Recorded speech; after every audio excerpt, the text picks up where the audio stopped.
사랑하는 행복한 교회 성도 여러분, 이 영상을 보시는 하나님 나라의 귀한 자녀 여러분, 오늘은 2022년 2월 11일 금요일입니다. 드디어 예수님이 6월절을 맞아 예루살렘에 들어가십니다. 이제는 본격적으로 예수님의 십자가 고난과 부활 승천에 대한 이야기들이 시작되는 것입니다.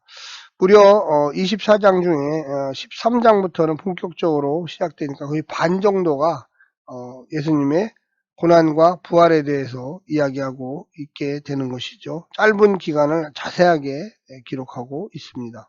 오늘 본문에서 종려나무와 호산나로 환영하는 것은 국가적 해방을 염원하는 사람들의 기대를 반영하고 있습니다. 역사적으로 주전 164년에 시리아로부터 성전을 회복시킨 사건, 이나 완전한 정치적 독립을 이룬 주전 141년에도 등장했었습니다. 이런 내용은 마카비서에 전하고 있습니다. 이후 이 둘은 로마와의 전쟁을 치른 후 주 66년과 70년과 또 132년, 135년에 등장합니다. 종려나무와 이 호산나라는 것은 이스라엘 백성들의 상징적으로 이스라엘이 해방되어 독립국가를 상징하는 그런 염원을 담고 있습니다. 예수님을 향한 무리의 환호성 속에 정치적, 국가적, 개인적으로 예수님과 다른 생각을 갖고 있음을 보여주고 있습니다. 오늘 본문 요한복음 12장 12절부터 19절의 말씀을 먼저 듣고 다시 오겠습니다.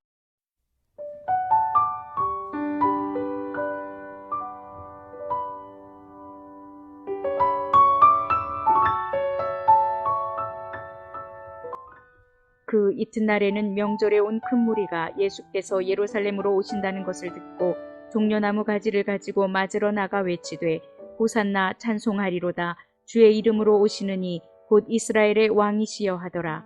예수는 한 어린 나귀를 보고 타시니 이는 기록된 바 시온 따라 두려워하지 말라 보라 너의 왕이 나귀 새끼를 타고 오신다 함과 같더라. 제자들은 처음에 이 일을 깨닫지 못하였다가 예수께서 영광을 얻으신 후에야 이것이 예수께 대하여 기록된 것임과 사람들이 예수께 이같이 한 것임이 생각났더라. 나사로를 무덤에서 불러내어 죽은 자 가운데서 살리실 때에 함께 있던 무리가 증언한지라.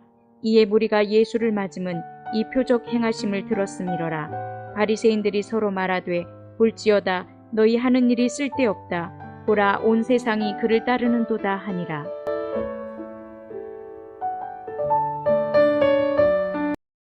오늘 본문을 세 부분으로 나누어 보겠습니다. 12절부터 13절까지는 예루살렘에 입성한 무리의 반응입니다. 14절부터 16절까지는 예수님이 나귀를 타고 오십니다. 17절부터 19절까지는 예수님의 입성에 대한 두 가지 반응, 무리들의 반응과 바리새인들의 반응을 이야기하고 있습니다. 오늘 본문을 세 가지로 정리를 해본다면 예수님을 환영하는 인파들, 첫 번째는 예수님을 환영하는 인파들입니다. 나사로를 살린 사건으로 인해 예수님을 향한 기대감이 커졌습니다.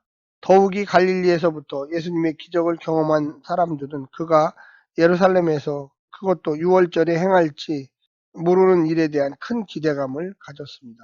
종려나무 가지를 흔들며 메시아 찬양을 부르면서 예루살렘 입성을 환영합니다. 그 찬양 그대로 그는 주의 이름으로 오시는 이 곧 이스라엘의 왕이십니다.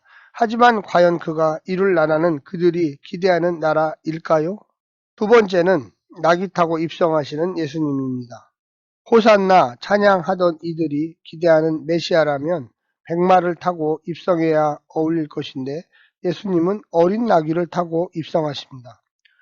베다니에서 예루살렘이라면 걸어서도 금방 갈 수 있는 가까운 거리인데 굳이 어린 나귀에 의지하여 입성하시는 것은 자신을 스가랴 선지자가 예언한 고난당하는 메시아로 이해하고 있었기 때문입니다. 몇 사람이나 이런 예수님의 자기 계시를 이해했을까요? 숱한 표적 앞에서도 예수님을 죽일 생각만 했던 종교 지도자들의 오류를 이 환호하는 군중들도 비슷하게 하고 있는 것은 아닐까요? 오늘 우리가 환호하는 정치 권력자들을 향한 우리의 기대는 과연 신앙적으로 정당한 것입니까? 그들에게 메시아적 기대를 걸고 있다면 누구를 지지하든 정신 차려야만 하겠습니다. 마지막 세 번째는 예수님의 입성에 대한 다양한 반응입니다.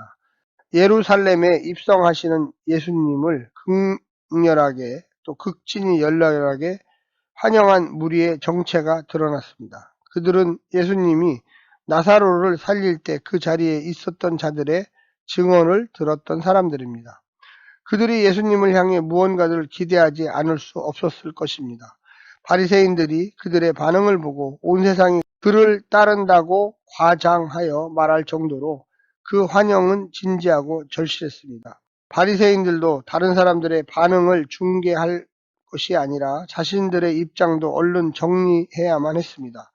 만약 내가 예루살렘에 있었다면, 만약 성도님들이 2000년 전 예루살렘에 있어서 입성하시는 예수님을 바라보았다면 어떻게 반응을 했을까요? 어떤 메시아를 기대하고 있었겠습니까? 한번 생각해 보시기를 간절히 부탁드립니다. 오늘 본문을 통하여 한번 예수님과 우리 성도님 개인 개인의 관계가 어떤 관계인지, 정말로 메시아의 관계인지, 그저 좋은 사람인지, 그냥 성서에 오래전에 있었던 위대한 위인인지 한번 잘 고민하고 생각해 보는 시간 가지시기를 간절히 부탁드립니다. 오늘 하루도 승리하십시오. 샬롬.